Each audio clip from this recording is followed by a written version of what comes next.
haya yote sisi wenyewe pia taarifa tumeziona mtandaoni, lakini mbali na kuziona taarifa mtandaoni na hatuna ushahidi kwamba Yanga ndiye anayehusika kuweza kutoa ama kuwazuia Simba kuingia uwanjani kwenye kufanya mazoezi.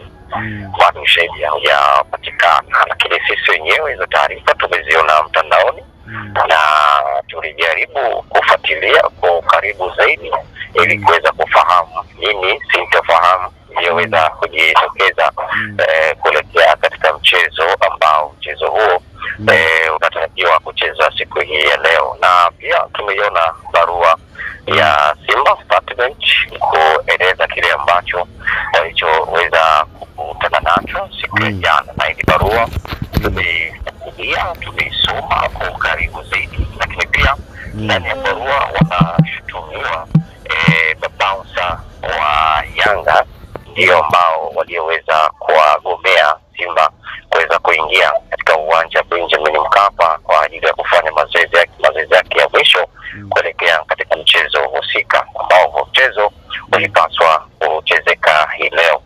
Kwa hiyo yote yanayoendelea sisi kama shirikisho na pia tunalifuatilia kwa karibu zaidi na pia tunajaribu kulifanyia kazi, lakini mpaka hivi sasa hakuna taarifa yoyote kuweza kuhairisha mchezo huo kwa sababu bado uthibitisho haujaweza kupatikana, na tunaendelea kuweza kufanyia mchakato mambo yaende kwa mazuri zaidi. Kama timu itabainika imefanya kitendo hiko ambacho sio kitendo cha kiungwana, basi kanuni ziko wazi na sheria ziko wazi. Kanuni hizo zinaenda kutumika, tulikubaliana hapo awali, kwa sababu kabla ya mechi kama ligi kuu msimu mpya hujaanza, kunakuwa na vikao pamoja na mwenyekiti wa vilabu kukutana kwa kabla ya ligi kuu kuanza, msimu mpya kuanza, kwa ajili ya kupeana kanuni mpya na taratibu za ligi kuu. Kwa hiyo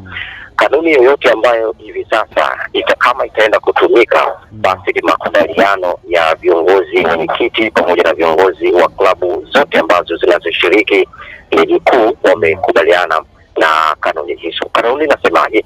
Kanuni inasema kwamba timu yoyote itakayopewa ushindi katika mchezo wowote wa ligi kuu kutokana na makosa ya kikanuni yaliyofanywa na timu pinzani katika mchezo husika yanayosababisha timu kunyang'anywa ushindi au timu pinzani kupewa ushindi itatunukiwa pointi 3 na magoli 3.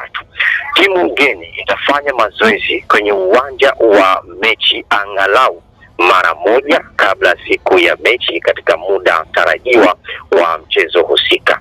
Sababu zozote za kukwamisha timu mgeni kukidhi ipasavyo au kupata haki hii zitathibitishwa kwanza na kamishna wa mchezo. Nadhani tutakuwa umenielewa hapo kipengele ambacho nilichokusomea hapo. Lakini kipengele 46 kinasema benchi la wachezaji wa akiba na viongozi litapangwa kwa kuzingatia timu ya nyumbani kwa upande wa kushoto. Huku nadhani kipengele hicho kihusiana, lakini kipengele kinachohusiana ni hapo, timu mgeni itafanya mazoezi kwenye uwanja wa mechi angalau mara moja. Sasa kipengele kinasema kwamba timu mgeni ambaye Simba jana Simba ndio timu mgeni, si ndio hivyo? Kwa hiyo kama Simba mgeni, kwa hiyo hanapaswa kufanya mazoezi yake ya mwisho katika uwanja tajwa kuelekea mchezo wa leo. Kwa hiyo Simba kama amezuiliwa na kuweza kufanya mazoezi mazoezi yake ya mwisho kwenye mchezo huo, basi kikanuni haitaweza kuruhusiwa kuchezeka katika mchezo, kwa sababu kuna kipengele cha kanuni kinasema huyo mtu alinyimwa stahiki zake za kuweza kufanya mazoezi katika uwanja husika. Kwa hiyo kazi ya shirikisho pamoja na bodi ya ligi, wao ndio watakuja kutoa maamuzi baada ya kufanyika mchakato na kuweza kufanya marekebisho ama kuweza kufanya ufafanuzi utakaoweza kukamilika, basi wao watakuja kutoa maelekezo. Lakini hapa nimekutajia tu jinsi gani utaratibu unavyotakiwa na hizo taarifa sisi wenyewe binafsi tumeziona tu mtandaoni, na ile statement ya Simba kuhusiana na wao kuzuiliwa katika uwanja. Kwa hiyo pia inaweza ikapelekea mchezo huo kupewa kalenda mbele ya safari ama ikoje. Kwa hiyo iko hivyo. Adhabu ambayo inayoeleza hapo ni adhabu ambayo timu itakayoweza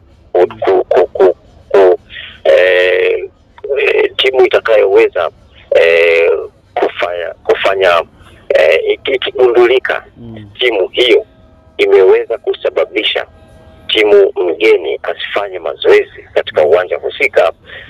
Kipengele cha 17 kinasema TFF TPLB itachukua hatua kwa ukiukwaji wowote wa taratibu za mchezo kama zinavyoainishwa kwenye kanuni ya 17 kwa kutoa onyo kali ama karipio au kutoza faini kuanzia shilingi 500,000 mpaka shilingi 1,000,000 au kufungiwa michezo isiyozidi michezo 3 au kipindi kisichozidi miezi 3.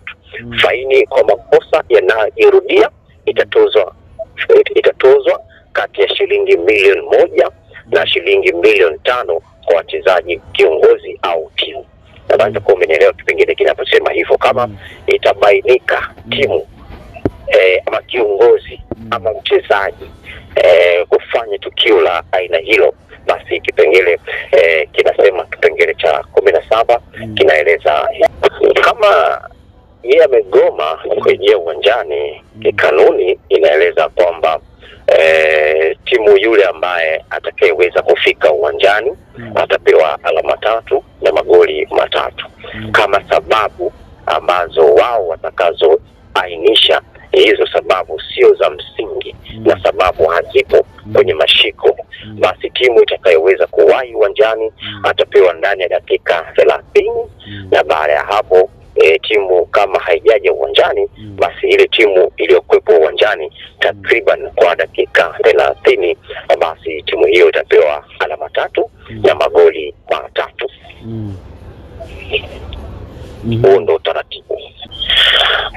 Nafikiri sasa hivi upo kwenye mchakato wa kuweza kulifuatilia hilo, kwa sababu hata hayo maelezo ya timu ya Simba tumeyapata siku ya jana, na sisi wenyewe tumeshtushwa na hiyo taarifa, na nilikwambia mara ya kwanza tulivyoisoma ile taarifa yao na tukajaribu kuangalia huko mtandaoni maelezo, tukaanza kuifanyia kazi hapo baada ya kuona taarifa ya aina hiyo.